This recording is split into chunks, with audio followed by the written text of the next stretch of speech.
11 call that came after the funeral. They folded the flag for him at the little brick church on Ellsworth Avenue, and the wind tried to take it twice before the honor guard's hands persuaded it to behave. It was a raw Thursday in late January in a river town in southeastern Ohio, the kind of cold that makes sound travel farther than sense. The man in the casket was Eamon Ridge, a volunteer firefighter and the sort of neighbor who shoveled 2 extra porches without mentioning it later. The service ended at 4, the last handshake landed at 4:20, and by nightfall, the street had gone back to being only a street. At 9:13, Leora Penn took her seat at the county dispatch console, slid on her headset, and watched the board come alive. At 9:31, the line marked 911 flashed with a familiar number. His number, the man everyone had just buried. Before we begin, tell me, where are you listening from and what time is it there? Leora had fielded storms and barn fires, and wrong turns called in as kidnappings. She had coaxed calm from people whose words came like hail on a tin roof. She had heard the first breath of a baby through a phone held in shaky hands, and the last breath of a stranger who needed someone to hear it. She was 34, kept her hair short to keep the headset from snagging, and wore a gray cardigan because the room ran cold to keep the computers honest. Her desk held 2 photographs wedged into the bezel of the monitor. One showed a river in summer, green as a promise. The other showed Eamon and his daughter Cass standing in front of the station engine with that look people get when duty gives them a reason to grin. The year was 2022. The county had upgraded the system, and the board pulsed with the soft light of new money that still felt like a borrowed suit. Lines identified towers and cross streets. Repeat callers had little tags. When Eamon's number flashed, it wore the tag she had put on it a year ago, Station 4. Her stomach made a small, foolish turn. Her hand did not. She tapped the line open. 911. What is your emergency? Static, not empty. The kind of static that carries weather in its mouth. A faint hiss like tires on wet asphalt far away, then a click as if someone had covered the microphone with a thumb and lifted it again. Leora glanced at the automatic location box. The system offered a circle that could have been a dozen blocks wide and no more. The tower showed the bluff above the river. The timer on the call rolled past 10 seconds, then 15. The headset warmed in her hand. "Hello," she said, voice even, the way training turns fear into architecture. "If you can speak, I am here." Something moved under the static. A breath, slow, disciplined. The way firefighters learn to breathe through a mask like they are rationing the ocean. She had listened to Eamon for years as he called in traffic stops and barn smokes and mutual aid requests in that unshowy voice he kept, even when the ceiling thought it was tired of being a ceiling. Her throat tightened without permission. The board did not care. It kept time. The night supervisor, Brandt, rolled his chair closer, not touching her cord. He was 50, part-time philosopher, full-time keeper of snack drawers. His eyebrows asked a question he did not give words to. Leora tapped a note onto the incident log with deliberate fingers. Caller number displays as decedent from earlier funeral. Open line. Faint audio. Possible misroute for memorial device. Possible spoof. Monitor. "Eamon," she said quietly, because sometimes names open doors the way keys do. "If you can hear me, give me any sound." The line breathed once more, then found a voice. Not bright, not ghostly, a man speaking like someone who had walked all day and only now remembered he could sit. It said one sentence, 3 words, patient, back door locked. Brandt's hand hovered over the radio mic. Leora nodded once. He paged Station 2 because Station 4 was morning, and Station 2 would show up with their coats half-buttoned and their hearts arranged like a team. He sent them to the Ridge home on Quint Street, the small white place with a porch swing that had never let a guest feel foolish for needing to sway a minute. Leora kept her voice on the line. "Back door, locked," she repeated, writing it, hearing it, feeling the way the sentence wanted to be a map. "Is someone inside?" Nothing answered at first. Then a second sentence, softer. "Cass asleep." Brant's fingers were already moving the way piano players do when the song makes them want to be faster than they are. Officers on the midnight swing shifted their routes without complaint. The medic crew out of town angled their rig toward Quince in case Grief had found a trick that needed medical names. Leora sent a quick text to the on-call clergy liaison because the county did not believe in letting families be alone with what they could not name. "Amen," she said, "steady. We're sending them. Stay with me if you can." The line hissed like rain on a steel roof, and then went quiet. Not the click of a hang-up, the kind of quiet a room makes when a story finally sits down. The call timer rolled to 1 minute 23 seconds, then stopped. Disconnected, the board told her, cheerful as a toy that believes its work noble. Brant opened his mouth and then closed it. He reached for his coffee and decided it was the wrong kind of night for coffee and reached for water instead. Leora sat very still for a moment and felt the way adrenaline stands up in your body and refuses to sit until you give it a task. She gave it the task of listening. The lines danced with ordinary need. A possum in a kitchen. A husband who had cut his hand on a jar. A neighbor who had heard a window break and then realized it was the television. Her hands did their work. Her ear held a room for the line that had gone quiet. Officer G. Park radioed in first. Voice crisp. Tires crunching on salt in the street. Unit 3-1. Quince Street. Back porch light on. Back door indeed locked. Copy request to knock.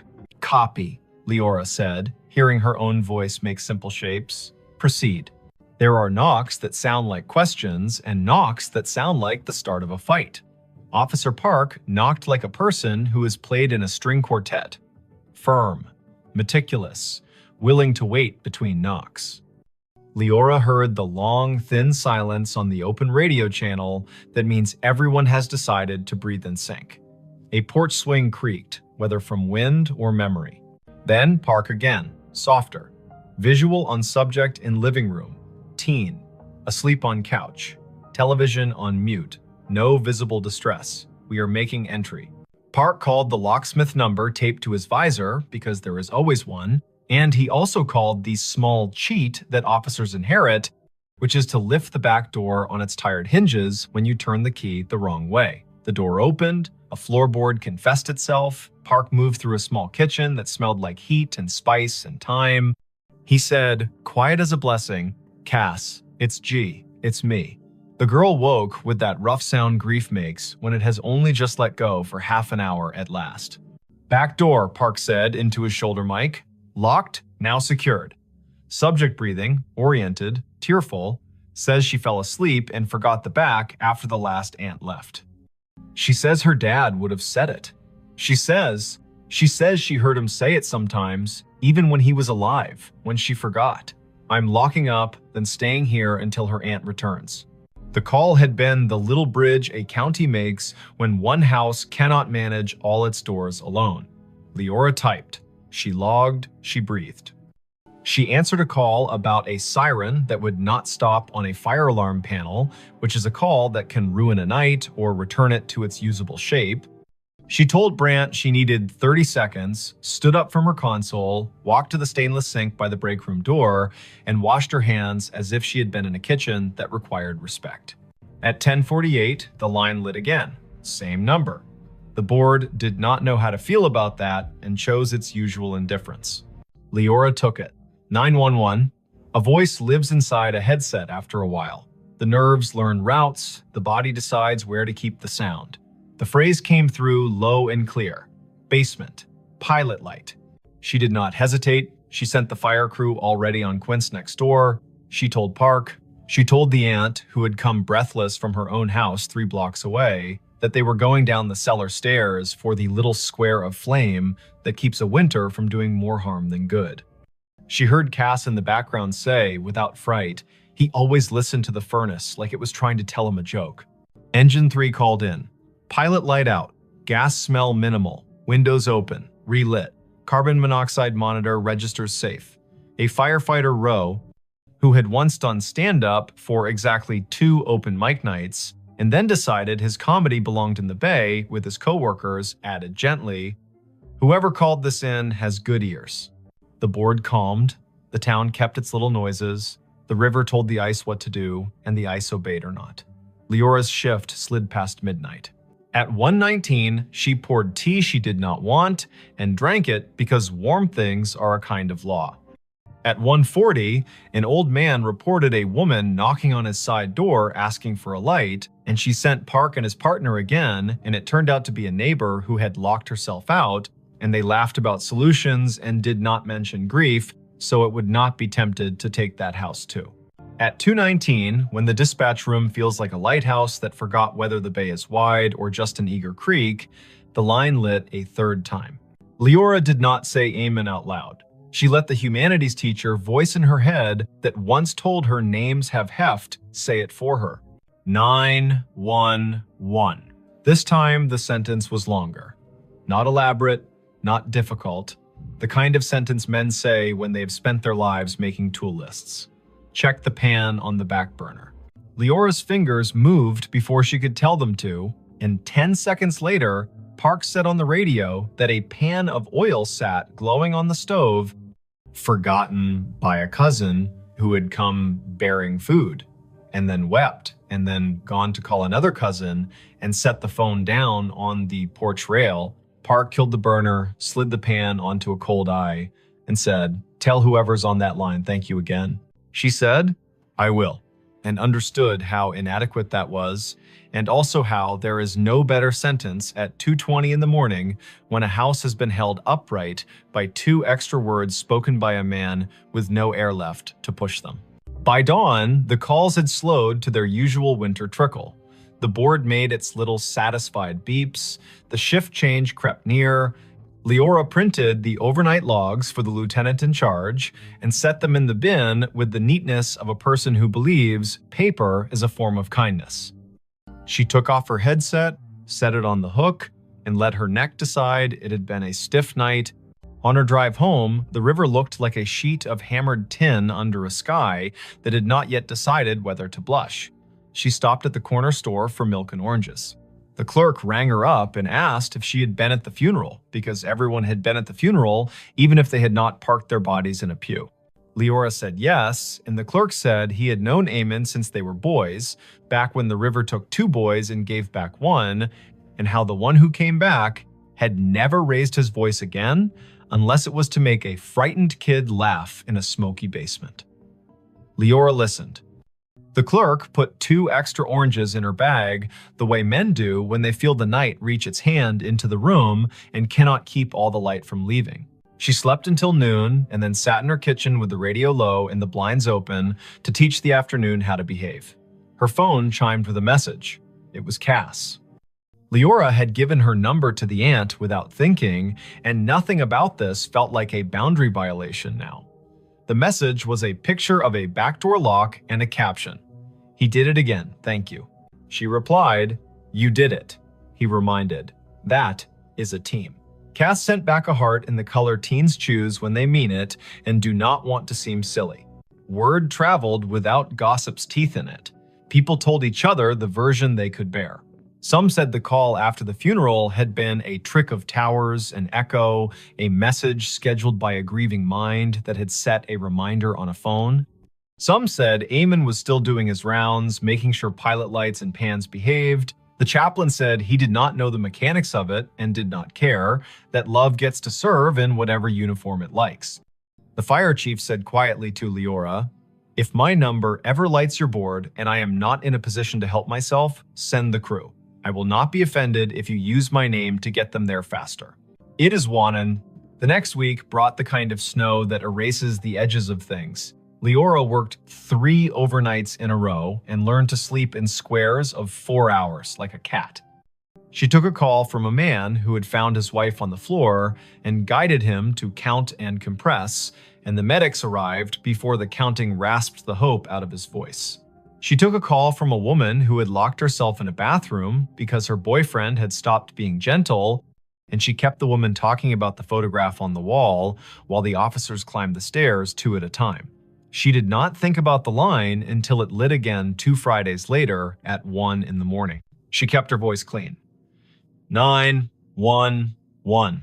Eamon's voice came again, thinner, like a person speaking through a scarf. It said, in a tone part instruction and part apology, "Box of matches in the junk drawer beside the oven. Throw them out." She told Park. Park went. He opened the drawer and found a box that had wicked itself damp and mean. He took it to the back porch and soaked it and binned it, and then came inside and wrote a sticky note for Cass that read, "Your dad told on you." She woke to it and laughed in that shocked way laughter has when it has been given back its license to exist. Not every call was that kind. Once, the line connected, and all Leora could hear was faint wind and the hollow tick of a cooling engine, and she understood, without needing the lieutenant's later confirmation, that this had been the night the station bays opened, and Eamon's truck had been driven back from the long, slow procession, and the engine had clicked in that language. Machines use to admit fatigue. Once, the line carried only a sound, like boots on gravel, exactly 3 steps, then the pause of a man looking at a sky he used to know from a ladder truck. Once, nothing came at all. And still, she stayed on the line the way you stay on a porch after a friend has gone inside, just in case one more sentence needs to come out and walk around in the air. Spring loosened the river. April made the churchyard look less stern. Cass finished school with a concentration that made her teachers write small notes on the bottom of her papers. "You have turned into a person who trusts herself." Leora saw her at the station on an open house Saturday, and the girl hugged her the way nieces do their aunts without asking for the right to be related. They stood under the engine bay's great door and listened to the way small kids treat sirens like musical instruments when given permission. Cass said she sometimes still heard it, the way a voice comes into a room without needing to open the door. She said the voice had told her to bring in the porch rug before a thunderstorm that would have flung it across the block. She said the voice had told her to drink water before her stomach had the language to beg for it. "What do you think it is?" she asked, not demanding that it be a ghost or an algorithm. "I think you live in a county where people answer one another when called," Leora said. "I think sometimes lines open from one room to another because the rooms were built that way by love. I think if we say it out loud too many times, the day will get shy and pretend it never happened. And I think your dad trained his whole body to go when someone needed a sentence, and I do not know what training looks like later." Thanks for watching Allen's To Help Pray. Cass nodded as if she had been offered advice about lifting with her legs, not her back. She put her hands on the engine's bumper like a kid checking the pulse of a whale and whispered thanks in the dull shine where she thought it might carry. The last call came in July, on a night that smelled like cut grass and the electric promise of storm. The board was quiet. Brant had his feet crossed at the ankle, the way he did only after midnight when the county behaved. The line lit. Leora took it with the care of a person accepting a candle in wind. 911.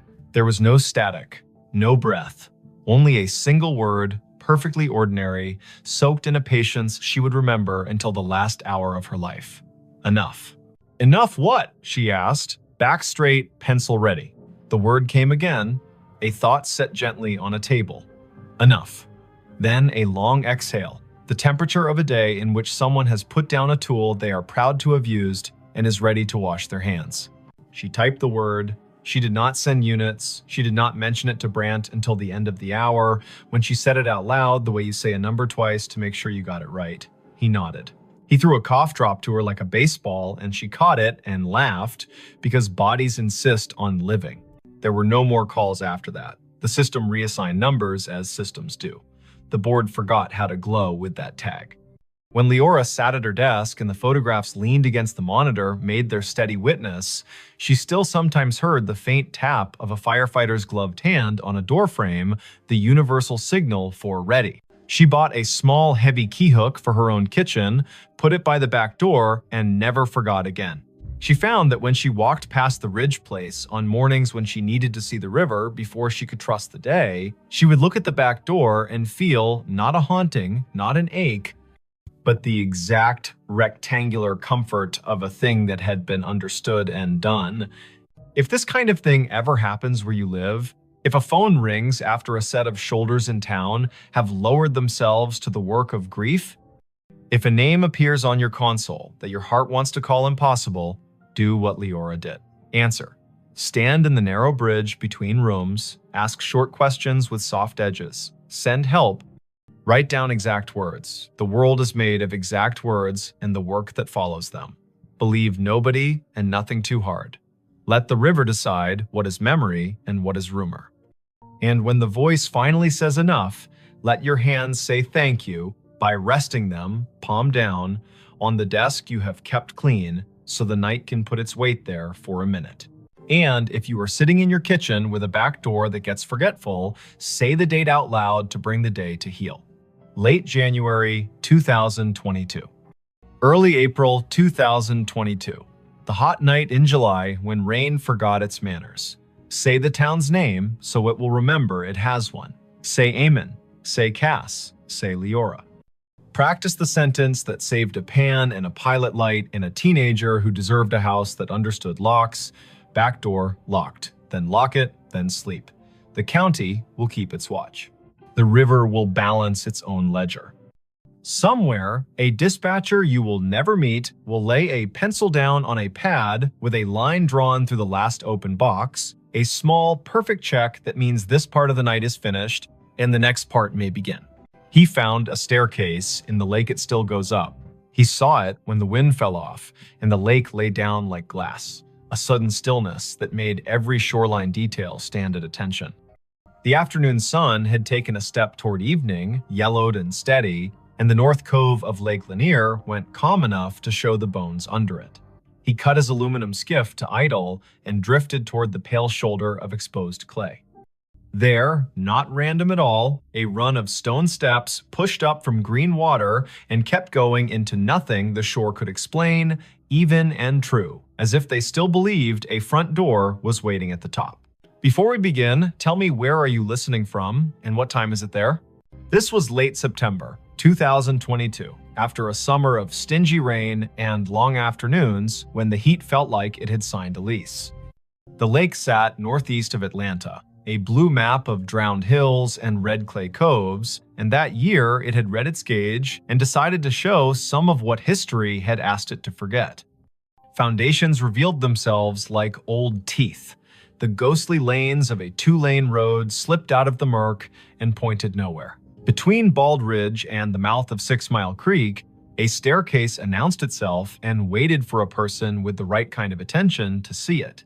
Riven Kettering had that kind of attention. 38. A carpenter and part-time rescue diver who liked small engines and the honest work of making broken things carry weight again. He lived in a rental off Pilgrim Mill Road with a dog who had taught herself to sleep through sirens. He was not a romantic, not really. He was the kind of man who listened to what a hinge said when it wasn't being looked at. The lake had been a job and a solace for him since he moved down from the foothills of Tennessee a decade earlier, and on afternoons like this one, he took his old skiff out to idle over the drown. The staircase began 3 steps below the surface, pale rectangles set into the clay, then climbed above waterline, slick with algae, where yesterday had touched and left. 12 risers showed drop. They marched up the bank as if they had no intention of stopping, then continued past where stone ended, the air holding their measure with a confidence that made nothing in Riven's head feel quite steady. He nosed the skiff forward until its snub bow made a soft knock against the lowest dry riser. The hull and the stone talked for a second, low and hollow. He stood, keeping knees loose, eyes at a level where you can decide a thing without pretending it's not, pretending you first. The steps were fieldstone set into a poured bed, careful work from when hands were steadier because nothing had asked them to type yet. He could see where the mortar had let go, hairline by hairline, and where a leaf had chosen to become fossil rather than compost. He stepped out. The rock took his weight with a small, agreeable groan. He climbed, counting aloud the way you do when a rhythm wants to prove it's a law. 7, 8, 9. A wet line at his ankles where he had waded the shallow to push the skiff in. 10, 11, 12. He stopped where stone ended. The sidewalls rose one more course and then gave way to air. Ahead of him, nothing. Above him, more nothing. And yet his right foot, when he slid it forward with the caution of a man who had once fallen through a rotten porch and did not intend to audition for that pain again, found resistance. Not stone, not water. Not empty. A density like stretched cloth, like cold-pressed sugar, like a stare that remembered itself and refused to forget just because the lake had been told to be a lake. He drew his foot back, scalp prickling, breath in a pocket he didn't want to open too fast. He looked around to see if anyone else had been presented this joke. No one. In late September, a Tuesday can make a cove your private chapel. Far out, a pontoon boat moved like a floor with music on it. Closer in, a blue heron had made the stump of an old post into a claim. Riven set his palm above the end of the stone into the air where a banister would be if someone had finished the thought. He felt nothing until he pushed a hair past what he thought was safe. Then he felt a boundary, the exact height of a handrail in a code book he could recite. He smiled despite the way his heart had decided to pick up the tempo. Something here hadn't drowned entirely. Something here had decided to keep going up. He does not scare fast, Riven. He is a man who has gotten into dark water at night, kindly, and come back calmer for it. But he respects a place with a memory. He went back down the 12 risers and climbed into the skiff and sat with his hand on the tiller and let the lake tell him if it wanted him to be braver than his grandmother would approve. The wind was a rumor now. On the far shore, a transformer hummed with the stale sweetness of electricity. He turned the motor off and drifted with his fingers brushing the gunwale and felt for the old current under the new. A loon called once out in the main channel, the syllable bending toward a kind of loneliness that doesn't need an audience. Riven looked back at the steps. The air above the 13th riser shimmered, a trick of light or a rule he hadn't been told yet. He swore softly in the old way that buys you permission to try again. He pulled the skiff onto the red bank, tied it off to a scar of root, and went back up the 12. He did what his hands knew to do. He turned a coin on its edge and rolled it along the last stone. When it tipped forward into air, it did not fall. It sat against nothing, as if pressed to a glass he could not see. He slid it forward with one finger and felt it drag over an edge. He slid his boot after it and met a tread that had weight. He put his full foot down and his bones agreed that physics had not been insulted, only invited to a different kind of party. He brought the other foot up. He stood on the 13th step of something that existed without confessing to the eye. He took one more. 14. He stopped. He is not a fool. He turned to look at the lake, which does not care if you find it holy or treacherous, so long as you understand which mood it is in. The cove held its breath. He stepped backward down the 2 air treads with a caution that felt like a prayer you say without agreeing you're saying it. He stood again on stone that had no arguments and breathed the kind of breath that renters of boats make when the motor coughs once and then forgives you. Lake Lanier carries stories the way clay carries footprints. Old towns lie under it, old churches, the ghost lanes of Old Federal Road. People will tell you about a stalled truck on a fogged bridge and a handprint on the back window after, about divers who won't go down a second time because they looked through a school of crappie and saw a porch swing move. Some of that is what happens when humans leave water to be the keeper of their history. Some of that is people being lonely and needing their fear to wear a costume. Riven carried none of those stories in the silly way. He carried them the practical way. He knew people had been told their land would drown for the good of cities they would never see, and some of those people had said their names into the bank and put rocks one on another to make the land remember. He went home with the staircase in his notebook and in his knees. He did not say the shape of it to the bartender at the place on Brown's Bridge, who called everybody chief. He did not post a photo because the lake punishes people who turn it into spectacle. He slept badly and woke before his alarm and made coffee meaner than necessary and drove back with a coil of thin rope and a chalk box and the tape measure he used when perfection had to be part of the bill. Morning lake, blue as breath. The skiff skittered over wind ruffles and slid into the cove willing. He tied a chalk line at the last stone and played it out up the air, marking nothing with blue dust that caught in nothing and hung there like a trick. He laughed once, quietly. He measured riser height with the tape and found consistency that would have made a county inspector nod. He tied a loop in the rope and lowered it down the near face of the steps. The loop sat against an invisible edge and held, not tight, not loose, as if politely told to wait. Half an hour went by that way. Numbers, angles. The carpenter in him building a drawing that would keep his fear inside its lines. When he finished, he sat with his back against the sidewall and let his head find the cool of stone that had learned shade. The world stepped closer.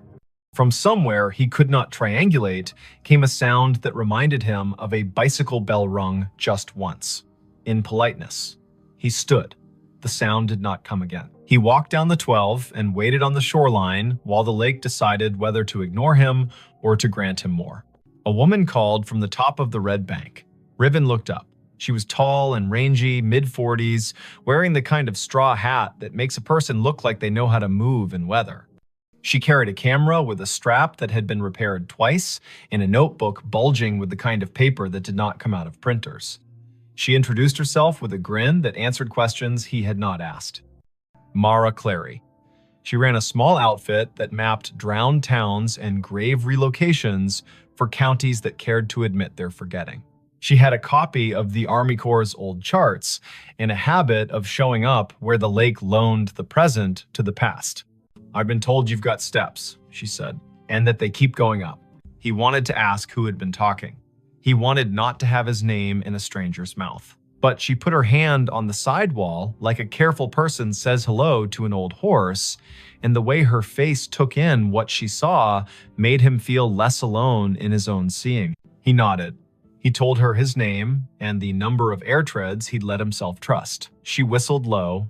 "Lanier tells on itself every few years," she said, eyes on the shimmer above the 13th. "But I haven't seen it do this. Fieldstone, that would have been a front walk probably. Or the stairs to a porch. You can tell from the way these aren't as steep as church steps. And there would have been a dog who slept halfway up until someone came home at supper." "Everyone says that about any porch," he said, smiling despite himself. "Only because it keeps being true," she said, and laughed like a sound the cove had missed. They measured together, she took photos, he held a stick out over the air risers and watched the end bounce against nothing. They left offerings the old way. He peeled the paper off a peppermint and set it on the third stone step. She untied a strip of blue cloth from her hat and tied it to the root that held his skiff's rope. The lake, if it acknowledged that at all, did not show it. She opened her notebook to a page where she had copied in neat letters the names and dates of households taken when the valley was flooded in the early 1960s. 2 farms had sat on this spur, the Sumter place, the Jory place. Sumter had 5 children and a clean way with fence lines. Jory was famous for a Sunday table and a sour temperament the rest of the week. The county had cut checks and called it a necessity. The stairs could have been either family's. But on the sidewall, low near the 5th riser, they found a mark cut into mortar with a nail or a stubborn penknife. A letter. "Jay, you think Jory," she said. "Or June," he said. "Or Josephine. Or a boy who didn't get to grow into his handwriting rights, their first initial into any stone that isn't busy." The lake made a small sound against the hull, a shrug. They came back the next day, and the next after that. In the afternoons, teenagers on rental jet skis came doing grammar the water did not admire. In the mornings, a heron watched like a magistrate. Once, a man in a bass boat cut his engine and drifted nearer and asked if the invisible was real or a trick. And when Riven told him the truth, he raised his cap and said, "Well then," and idled away because some facts want to be left alone to keep being facts. On the 5th day, just after noon, when the light loses some of its slant and the lake starts its long exhale toward evening, the air changed. Riven was on the 14th invisible tread, Mara 2 below on stone, the rope tied at his ankle as if that kind of thing would help. He felt a pressure move across his shin like a child's study of a newel post. The hair on his forearms declared a vote. He looked up. Above him, a faint dark line hung in the bright.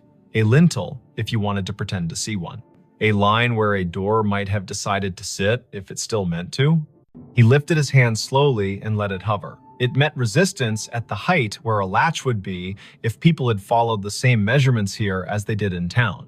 He pressed a fraction and felt the air give. Not much, not enough to invite him, only enough to say, "I know what you were asking for," and no.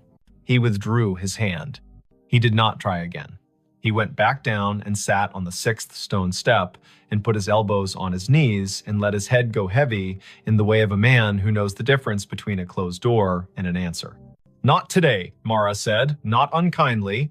"Doesn't mean never."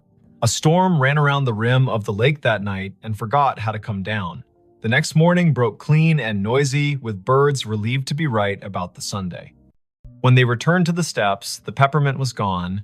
The strip of cloth whispered against the root when the wind remembered it. On the 4th stone riser, a line had been drawn in the red dust by a finger that had not belonged to wind. 4 short lines, 1 long. The way a person keeps track of days when they are doing a job no one else is counting, they looked at each other like people who have been included in a conversation without earning it. Mara wrote down the marks in that tidy, practical hand. Riven climbed to 14 again and did not press the air where the latch would be. He listened instead. It is an old trick. The more you don't demand to hear, the more willing a place is to say its piece.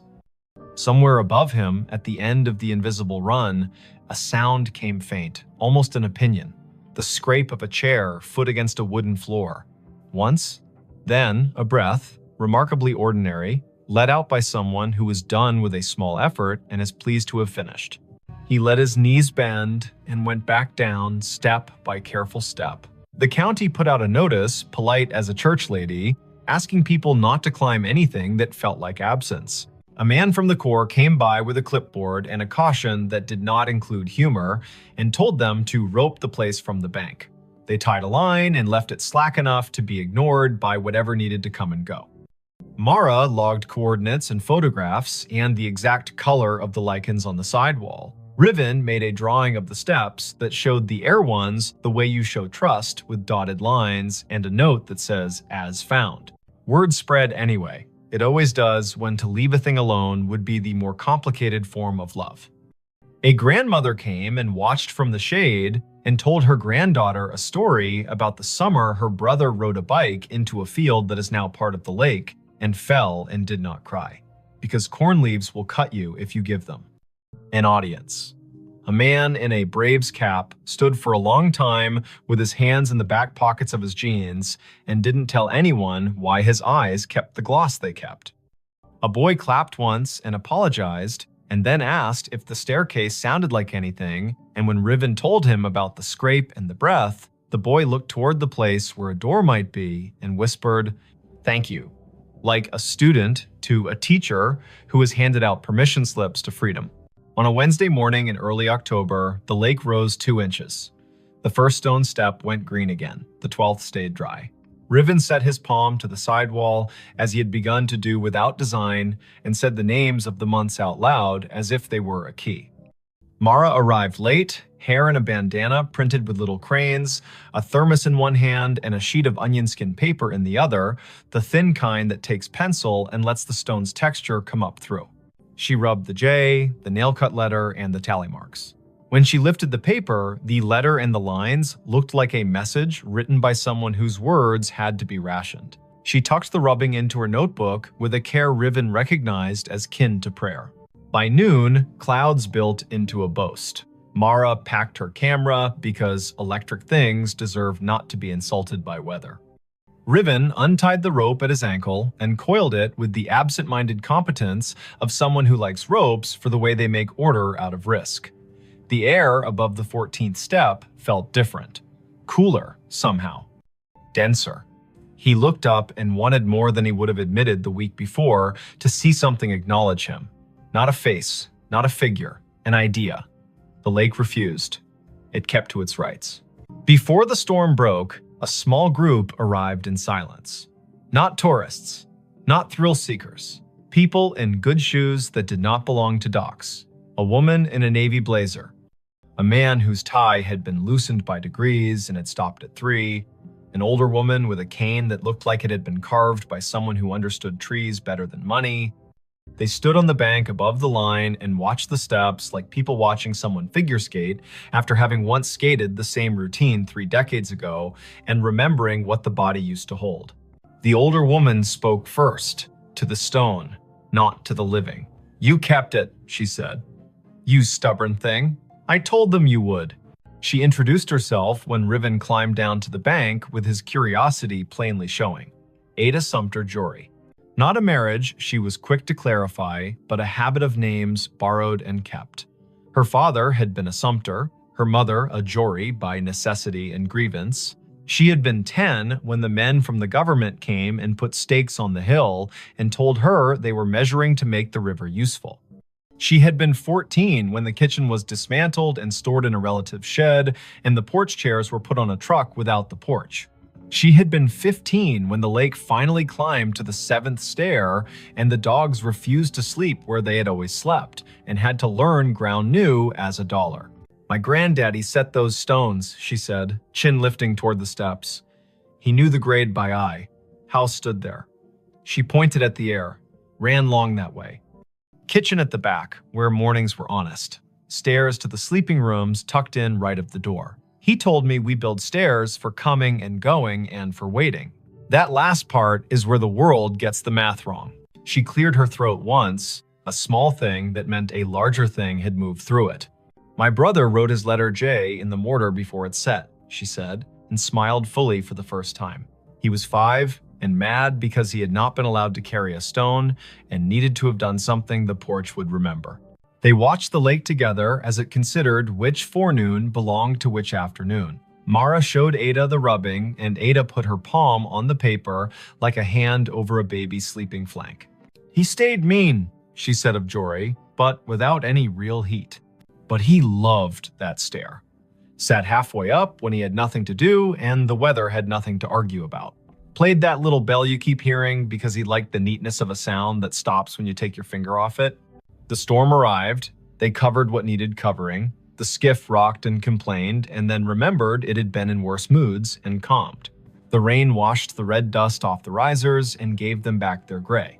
The air cooled like a head turning on a pillow to the comfortable side.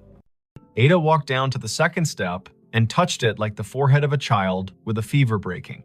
"Enough," she said to the rain, to the year, to the air that had learned to hold treads. In the weeks that followed, the staircase did what durable things do when they decide to belong to more than one story. It kept being itself. The lake rose and smudged the lower steps and then pulled back like a long breath returned. Riven kept coming because he had begun to like the feeling of leaving a place better than he found it by doing nothing but listening the way a well-made chair listens when a tired person sits. Mara wrote a piece for the County Historical Society that began with the sentence, "There are places we drown and places that refuse." Ada came twice more and told the stair her brother's best and worst. And once, on a bright Sunday, when the buzz of outboards sounded like cicadas pretending to be important, she brought a tin of biscuits and left one on the 3rd step because her mother would have called it manners. On a morning in November, the air thin and brisk, frost like pale sugar on shaded clay, Riven came alone. The lake had taken back an inch, the first 2 steps glowed green. He stood at the foot and waited the way you learn to wait when you've been given more than you asked and are smart enough not to get greedy. The wind came off the water and put its fingers through his hair with a familiarity he hadn't earned. Above the 14th tread, the line where a lintel would be shivered and then settled. He put his hand out at the height of a latch and did not press. "Thank you," he said to nothing and to something. He went home and made lunch and fixed a neighbor's sagging cabinet and walked his dog in the long honey of 4 o'clock. He slept that night without the lake climbing the stairs of his thoughts.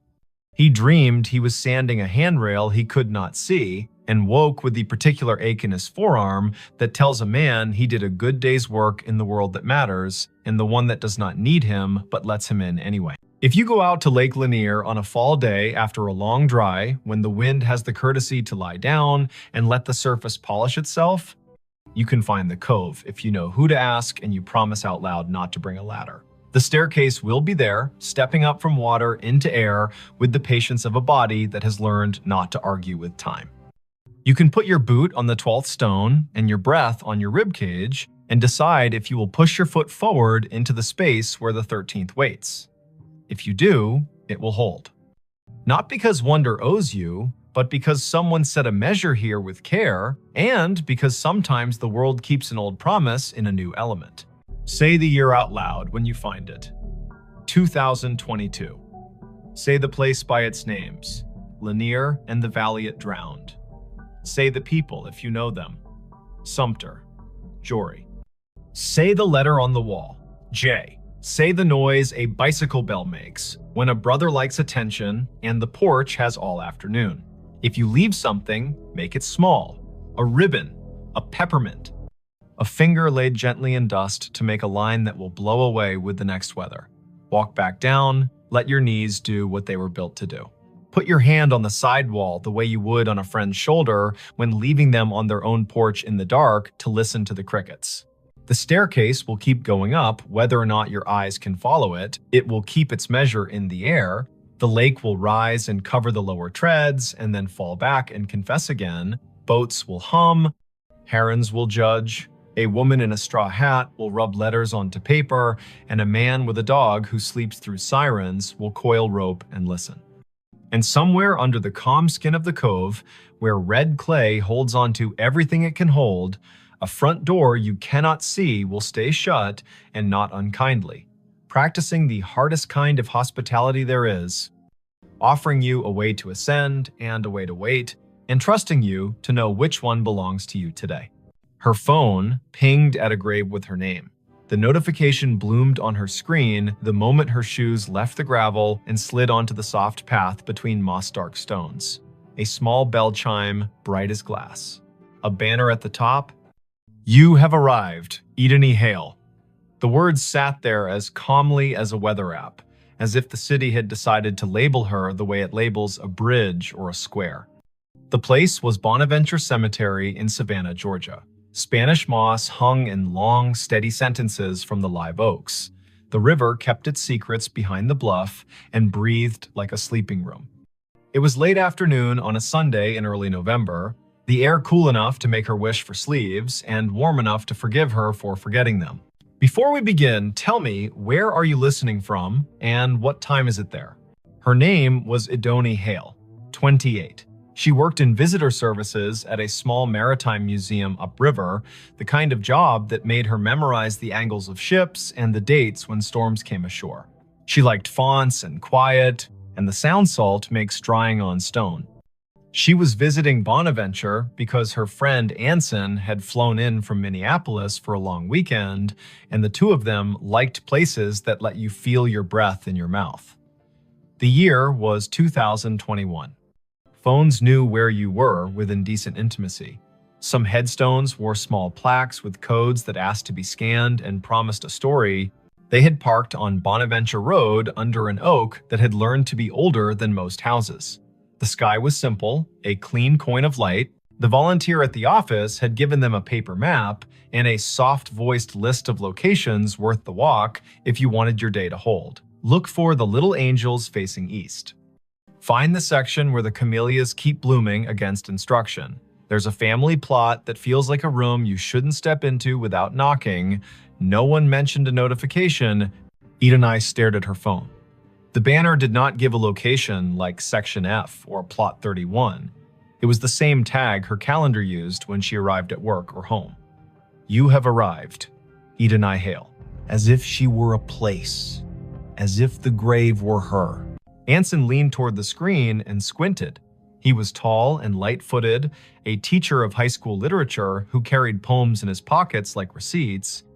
He read the banner and then her face and made a small arranging motion with his hands, the way he does when he wants to place humor where fright is trying to sit. That's a bug, he said, not unkindly. Or a geofence you made and forgot. Did you tell your phone to remind you to be yourself today? She clicked the banner to see where the phone thought she belonged. A map opened, a blue dot pulsed with the steady patience of a small heartbeat. A gray pin sat 100 feet east in a section labeled McAllister. The pop-up bubble above the pin read Idany Hale in the same unsentimental font. She did not have a virtual contact called a cemetery. She had not created a reminder to arrive at her own name. The phone had decided the path curled between stones with dates that made you speak them out loud, because numbers are easier to hold when they come through the mouth. 1873, 1920, 2009. The Oaks leaned as if sold on the idea that the living need rehearsal space. Anson spoke a tour fact about a poet who loved this place and whose plaque visitors touch in a small, quick superstition. Idony nodded because liking facts is a way of staying steady. Her pocket shook again. Another chime, the same banner. You have arrived. Idany Hale. She breathed the way the yoga teacher on the internet tells you to. In through a count of 4, hold for 4, out for 6. They followed the path east until the bluff opened its shoulder and let the wind test their sleeves. The section ahead was a little higher, a little more sure of itself. A plot enclosed by low stone, dressed in ivy, sat beneath a live oak that looked like a table that had decided to grow legs. In the center stood a headstone gray as rain, taller than Idony's shoulder. The name at the top held Idany Hale. She stopped. You might have stopped too. Her name was not common. Her mother had found it in a book of Old English names and liked the way it sounded like a promise made under a tree.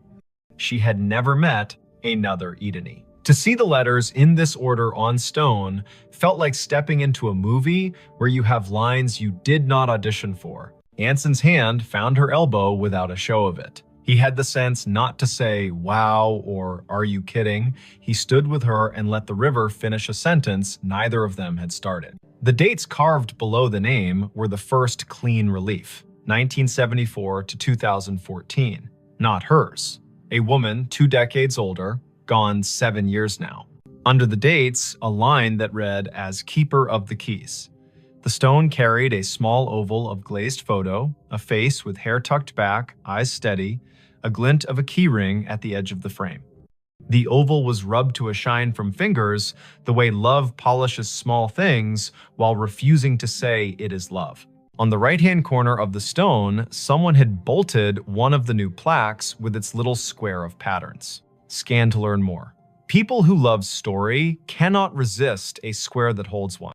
Idany lifted her phone and let the camera see. A link opened without asking for anything. A page built by a memorial service company bloomed. At the top, the name again. Below, a small biography. A life lived with habits, upright and kind. A childhood in Chatham County. A long run as cemetery sexton. The last line read in a voice that felt like a woman sitting on a step with a mug and a warning and a grin. If you need something, tell the ground. It will tell me. While she read, the phone hummed again. Not a banner this time. A little circle pulsing at the top of the screen, the way maps announce a place with enthusiasm. The circle flashed once, then settled. Idany swiped down to see the source, a calendar reminder with no category. White, titled simply, Arrived. Location, here. She had not written that. The phone, perhaps, had decided the day needed a label, or the small plaque had more to it than the page admitted. Anson said the woman in the photo had librarian eyes. He meant that as a compliment. He pointed at the keyring. He said his grandmother had been a keeper of the keys at a church in North Dakota, and those women know where every grief sits at every hour, the way a night janitor knows which chairs spit gum and which ones sigh. They stood a while. People walked past in respectful silence, guided by a docent's voice that held just enough theater to keep 15 people from wandering into their own daydreams. Spanish moss moved like thought repeating itself. A flake of light rose off the river and fell back as if it had changed its mind about being air. It would have been a good story already finding your own name on stone, a phone that had the audacity to tell you you had arrived, but something else decided to be true. A little tone sounded from the phone, the way sounds do when an app you forgot you had decides to help. It was the noise her AirDrop made when someone nearby wanted to share a photo at inopportune moments. The screen shifted to a dialogue. A file offered to send itself to her. The sender name was a string of letters and numbers that meant nothing. The file name read Keys. Anson leaned in and made his face calm. "Decline," he said gently, "because strangers in public places with quick hands make tricks, and both of them work in museums and have seen every version of the human habit of testing boundaries." She hovered. Decline would be wise. Accept would be a dare. She pressed accept because sometimes you let stories finish what they start. The file downloaded. It was not a photo, it was an audio file, a minute 42 in length. The waveform showed it wasn't silence. She tilted the phone toward her own ear instead of speaker because you don't open a voice in a cemetery loud unless the voice has earned the right. Static first, then the sound of wind combing something thin, then a woman's voice, the age of a woman, who tells tools where they belong and expects cooperation. The voice said, "Dry as a towel and warm as a summer kitchen. If you are standing over me, child, and your name is mine, you can help me keep my promises. Put your phone on the stone and leave it be a minute. It will tell you where to stand next." Anson's eyebrows did a small jazz riff and then tried to behave. "Okay," he said softly, a word that meant, "I am here and I am not going to ruin this with cleverness." Ideni set the phone on the flat top of the headstone the way the voice had instructed. The screen slid into its lock. Her reflection replaced her. The oval photo looked past her shoulder the way old photos always do. She counted in her head as a way to keep the childish fear of being tricked from standing up and knocking the ritual with its elbow. 50, 60, 78. The phone buzzed once, she lifted it. The map opened of its own accord. The blue dot had moved nothing. The gray pin had changed. It labeled another grave 30 yards north with a name neither of them had seen on the paper map. Rosin Hale. A second name, another Hale. The first name was Welsh and not common here. They went because the day had asked enough times to be answered polite. The second stone stood lower, more modest. The granite, a color you could never find on purpose if you looked in a catalog. The dates were older, 1931 to 1999. The epitaph read, "She kept the gate lighted," and under that, in smaller letters, so faint you could only see them when the cloud put its hand over the sun, a line, Rosine was born. Rosine Idris. She married into Hale and stayed. Tell my niece if she comes through here that I see her when I count keys. I am not anybody's niece, Ideni said aloud, and then took a breath because she heard the defensiveness squirreled underneath.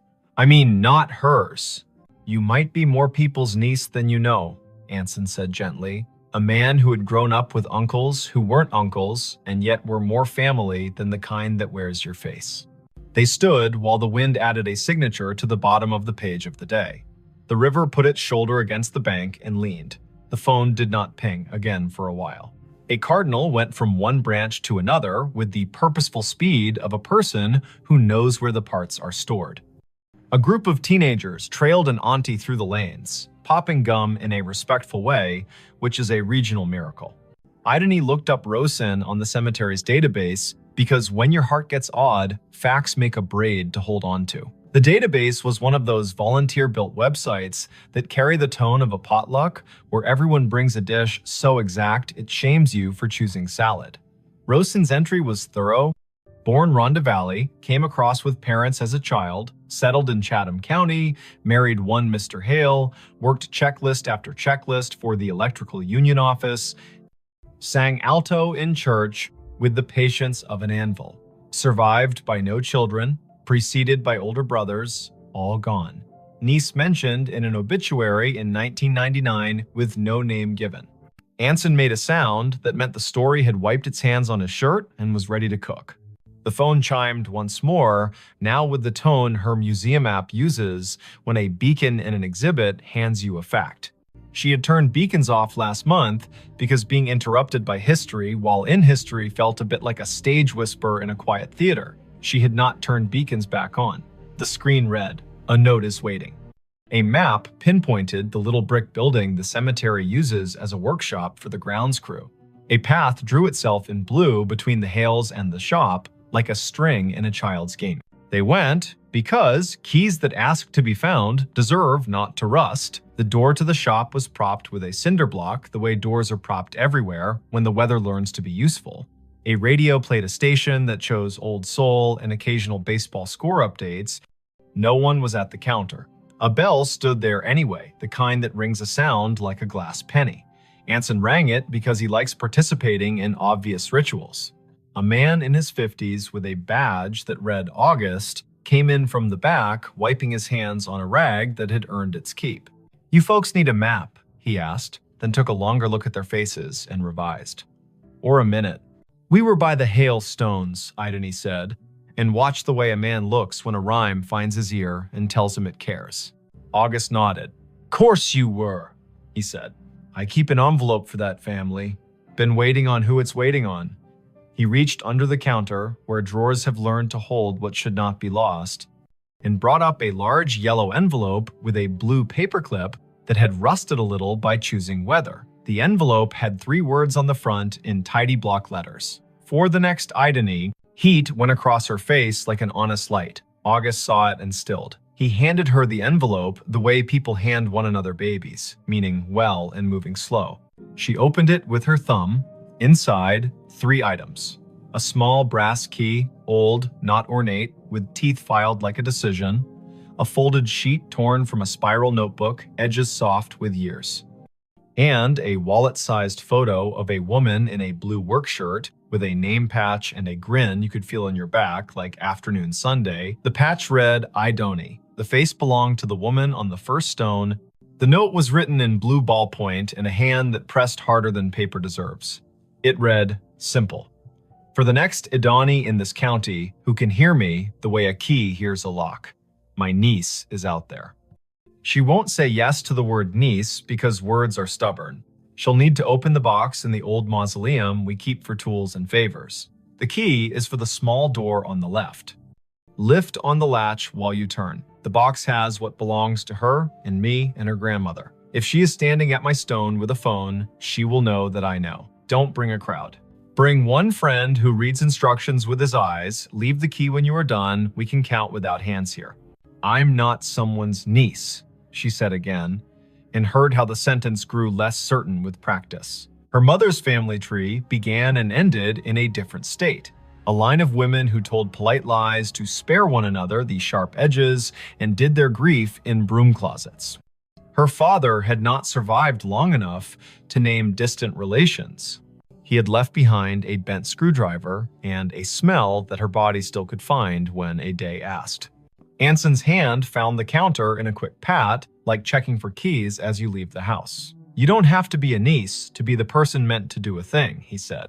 "But also you might, and it might not matter how that happened." August tapped the counter twice, a habit that sounded like a yes. "The small left door," he said. "People never see it. Take the path behind the office and go right at the angel with the missing hand. The mausoleum is the little brick one that looks polite. The left door sticks the way a lie sticks to a room. Do what the note said, lift and turn." They went back into the light. The blue string on the map did not bother now to draw. The path knew their feet. The angel with the missing hand stood where the volunteer had said, "Angels stand, face east," blank expression that suggested she had witnessed every century and found nothing quite bad enough to frown at yet.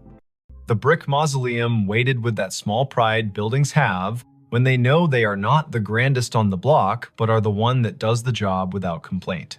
The left door looked like a panel added later. The brass latch had the smoothness that comes of being touched by people who mean to get work done. Idony slid the key in, the teeth caught, and then thought better of it. She lifted the latch with her other hand and turned. The lock gave. The door opened 6 inches and stopped, ticked by a wooden wedge that had been insinuated at the bottom by someone who had not wanted the door opened by accident or habit.